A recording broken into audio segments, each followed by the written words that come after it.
fún àwọn ọkùnrin tí wọ́n ní ìjákulẹ̀ lórí ọ̀rọ̀ obìnrin àti àwọn obìnrin tí wọ́n mú àmúbọ́ lórí ìrìn àjò ọkùnrin, tàbí ká sọ pé ẹni tó ń wọkọ àtẹni tó ń wá aya. Àwọn náà ní ètò àdúrà yìí. Gbogbo ẹ̀yin ènìyàn tẹ́ máa ń ṣàmì sórí fídíò yìí tẹ́ ń share rẹ̀, ẹ ò ní mú àmúbọ́ lórúkọ Jésù. Àwọn ìṣòro kan wà ó máa ń sọ̀yàn dẹni tí ò mọ̀ ṣe ni.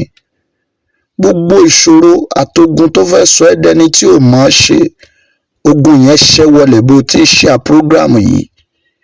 08106311252 òun ní nọ́mbà wòlíì Ọmọládé Wúrà. 08106311252.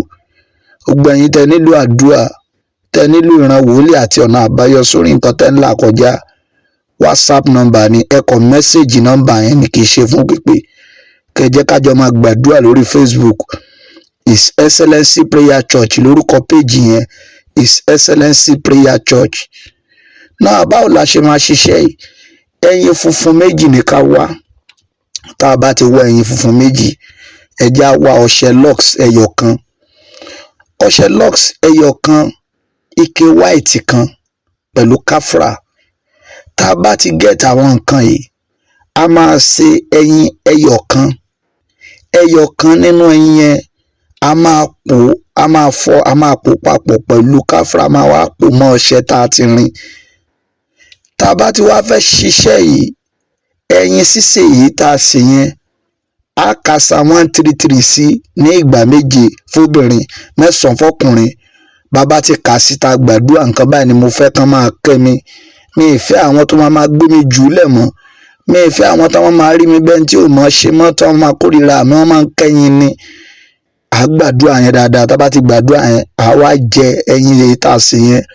Epo ẹ̀ a máa pò mọ́ ọṣẹ èyí tá a po ẹyin tá a fọ́ yẹn, tá a pò mọ́ pẹ̀lú káfúrà, epo ẹyin èyí tá a sè yẹn.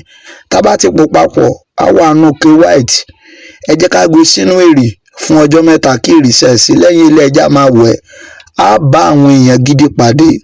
A bá àwọn tó lè ràn yàn lọ́wọ́, àwọn aláàánú lọ́kùnrin lóbìnrin. Èèyàn máa bá wọn pàdé. Iṣẹ́ wòlíì lélẹ́yìí. Àṣírí wà nù Psalm 133 yẹn fún gbogbo àwọn tó bá gba wòlíì gbọ́.